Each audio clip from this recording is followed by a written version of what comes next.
saya sa unang hirit, unang hirit. Wake up, Mare.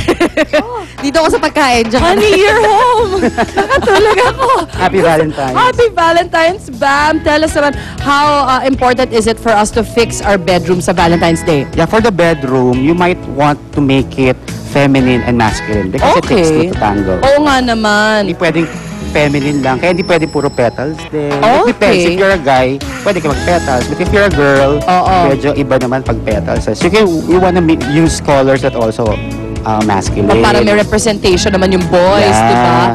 Oh, how lovely. So, you do that sa pamamagitan ng pagbago ng mga punda, Pillowcases, yes. Alright. Scheme. Now, this will, itong effect na to is just temporary for the Valentine. So, you can make it more memorable. Of course, you want to make the experience memorable. Sige, figure that out as early as you can so that you can parang put yung lalagyan gano'n ng kurtina. This is just an ordinary curtain. Oo nga, pwede. You can drape like a canopy. And then yung bedside table natin is one of the smart things that you can do. We've all gone through the encyclopedia. Yes, so and nobody uses them now. I mean, not a lot of people. So pwede, at saka matibay yan yung ganyan na nakastack siya ng mga libro makakapal. And then what are these things? Kanina ko pa napapansin na merong mga parang stockings. Ano ba to? These things are shaved soap. Shaved soap? On stockings. Okay, and then what do I do with it? You shave the soap and then you put them on stockings and you just tie them up. And then pag maligo, gaganyanin. Pwede. Pwede naman basahin din. Pwede rin kasi lulusot. Oh, nice. And then of course, meron ka breakfast table. Yeah. Pag gising ng umaga, the morning of course, after. The partner would prepare all of the breakfast. Oh, that sounds wonderful. So, ibig sabihin, hindi naman natin kailangan gumastos na napakalaki para maging special, memorable, at romantic ang ating Valentine's. Exactly. Oh, thank you so much, Bam. Maraming salamat for sharing all of these ideas with us. Mare, menu, kain tayo. Tapsilog! Sounds good to me. And halibut. Ayan mga kapuso, maraming po kayo idea na pwede yung gawin this Valentine's Day for your loved ones. Yee! Magbabalik kami.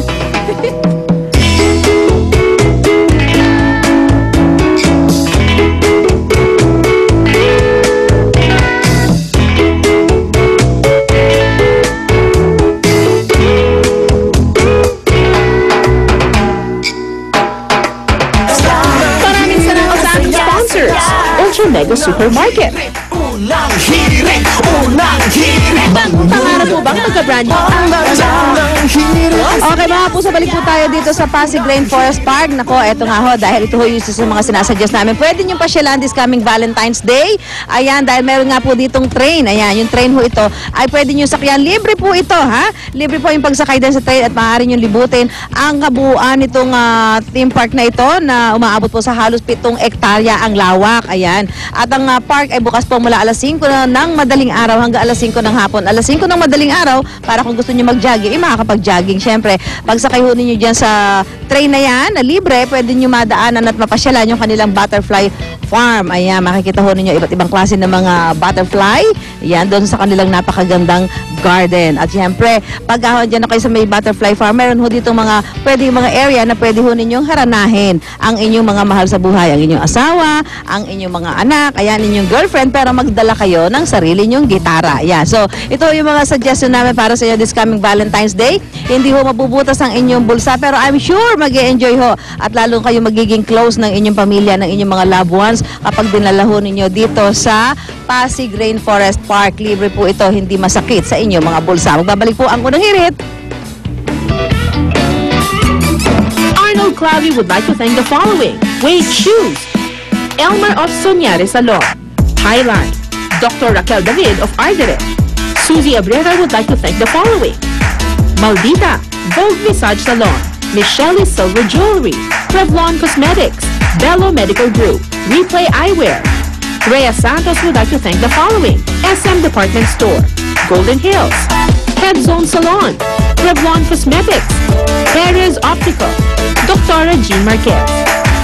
Susan Enriquez would like to thank the following: Studio Zen Salon, Skincare by Let's Face It. We're back! Part 2? Isa pang cheesy. Look at that. Isa pang cheesy. Go. Sakit ang katawang ko. Bakit? Parang nabanat ng gusto. Oh, bakit? Kasi, pag nalalayo ako, para akong rubber band na bumabalik sa'yo. Yeah! Kakainis may mga linya na rin, syempre, stab yan, ha? Para kanino? Wow, ako, bahala kayo. Isa na naman GMA drama series sa hapon na magtatapos mamaya, A Little Star, na pinagbibidahan ni Jeneline Mercado. Ano kayong mga plano ni Jen after ng project na ito? Eto, watch this!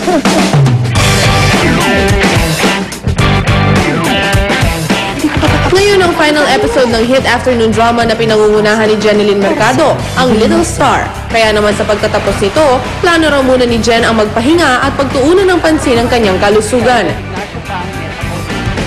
Yun nga, parang hindi maganda yung pasok ng taon pagdating sa kalusugan. Pero, I'm trying to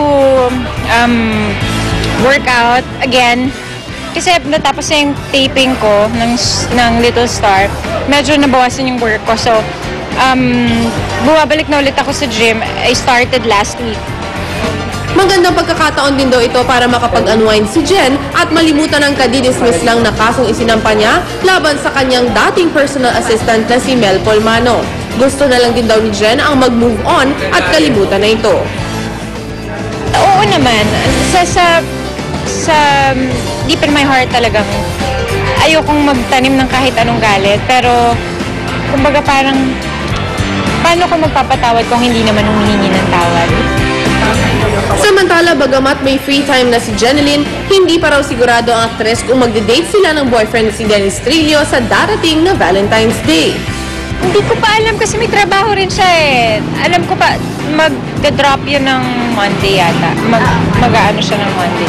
Hindi ko alam. Siguro, sa weekend. Siguro, weekend. Oo.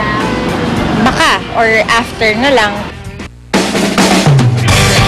Yeah, suggestion ko, pumunta sila sa Japan. Why not? Sumabay sa inyo. May kasabay na kami. Di ba ikaw kasama ka? Oo nga, hindi alam ni Pao. Di alam, di ba? Tuloy-tuloy pa rin kasi yan sa bonggang Hot Air Balloon Festival sa Clark, Pampanga. Naroon pa rin si Monica. Go, go, Mon!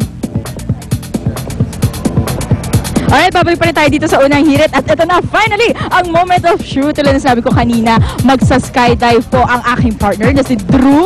Nakasalukuyan ngayon ay nilalagyan na yata ng kanyang mga harness and stuff. Hi, Drew! Talaga ikaw ang aking interview ngayon. So, kumusta? Kumusta ang gagawin mong skydiving? Kasama ngayon si Sheldon from adrenalineisland.com from Subic. Tapos siya yung magtuturo sa akin mag-skydiving. Actually, we're gonna do tandem skydiving. Kumbaga, nakakabit lang ako sa kanya nakaganyan. And then, siya na magko-control actually.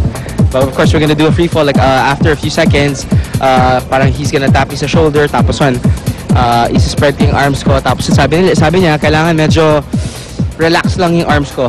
Walang tension. Actually, nakita ko kayo kanina, parang, sir, is it right? Parang gumaganon-ganon kayo. What's that? Hindi naman ganon. Parang iba naman yata yung ganon. Breakdancing naman yan eh.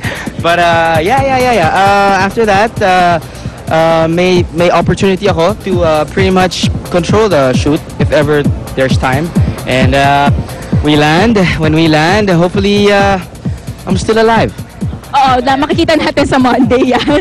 At gusto ko lang malaman, Drew, nag-prepare ka dito, I think yesterday, no? Yeah, correct. Yesterday afternoon, we were supposed to go skydiving already, pero afternoon winds are pretty strong. So we decided to try it again today. Alright, so kailan namin mapapanood to? So, nahirit ba? No, pero sa AHA, I think? AHA this Sunday. Hopefully. Alright, thank you, sir. Partner, good luck. I'll see you on Monday. Kailangan makita kita on Monday. Alive and strong and buo.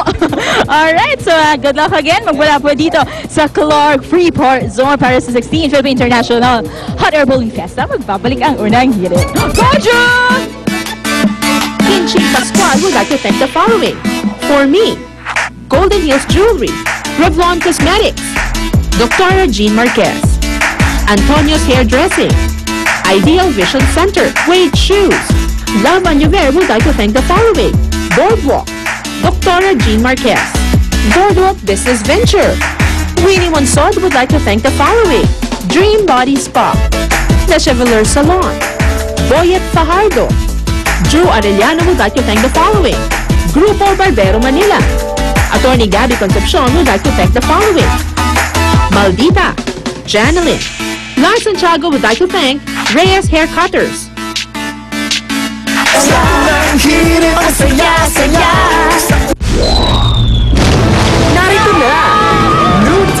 coffee. May real fruit pulp kaya sumasabog ang sarap. Kaya mas masaya ang kainan.